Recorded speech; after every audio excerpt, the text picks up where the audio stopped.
Hi friends, we are here to discuss the role of cofactors in metabolism. We know many of the cofactors which act as the coenzymes in the metabolism are the vitamins of the B complex group. The vitamin which we are discussing today is the nicotinic acid, the B complex B3 vitamin, also referred to as niacin, because many people get confused that this nicotinic acid is found in tobacco and it is nutritious. It's not like that. So this nicotinic acid referred to as niacin, you can see occurs in two forms, this nicotinic acid with this carboxyl group or this amide group form, that is nicotinamide. So a ring structure along with this as carboxyl group or this amide group referred to as nicotinic acid or nicotinamide. This is converted into a coenzyme form, that is NAD or NADP, that is nicotinamide adenine dinucleotide or nicotinamide adenine dinucleotide phosphate. The group which this particular cofactor transfers from the donor to the acceptor is the hydride ion, that is H minus, hydrogen atom along with one more electron, that is H minus.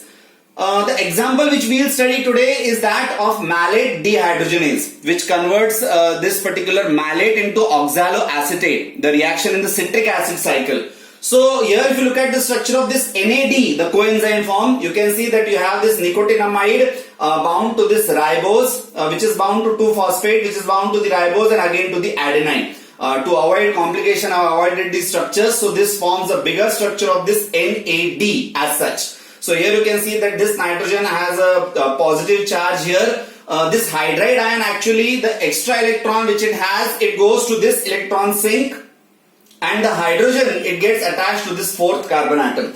So let us have a look at the reaction where this particular NAD, it acts as the cofactor. As I told that there are two forms, NAD and NADP, right? So in NADP we have extra phosphate on the 3' OH group of this particular ribose. So if there is an extra phosphate there, NAD you will generally encounter in what you call as catabolic reactions, and NADP you will encounter in anabolic reactions. So basically they are converted into oxidized and the reduced form. So NAD is the oxidized form and NADH and H plus is the reduced form. So we have here malate. So if you look at the structure of typical malate, so malate looks something like this, right?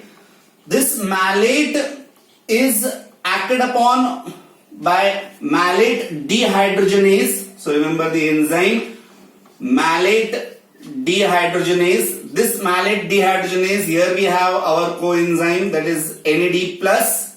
So this hydrogen and this hydrogen, this is going to be removed, right? So this hydrogen, say one of the hydrogen will transfer the electron here, so this will become a hydride ion. So your malate, it will be converted to oxaloacetate. So here you can see malate getting converted to oxaloacetate. So malates get converted to oxaloacetate. Your NAD plus, it takes one electron here, H. This transfers electron here, gets converted to hydride ion. That goes to your that nitrogen which we saw to the electron sink. So this NAD, fourth carbon carries that hydrogen, so that becomes NADH. This hydrogen which has transferred the electron, this gets converted to H plus. So we have NADH and H plus. So if you look at that particular ring structure, so there you will find that your electron actually goes here, right? So we have the electron, let us represent this as R. So this represents my NAD. Electron, one electron goes here, another hydrogen comes here. So this, it gets converted to, I represent everything as R here. So here I have a hydrogen here, the electron sink has taken the electron and this gets converted to NADH. And another hydrogen is released as H plus. So your malate is converted to oxaloacetate and NAD plus is converted to NADH and H plus. So nicotinic acid helps in the transfer of these hydride ions. Stay tuned with us for more such reactions. With me, Professor Girish Kukreja. Thank you.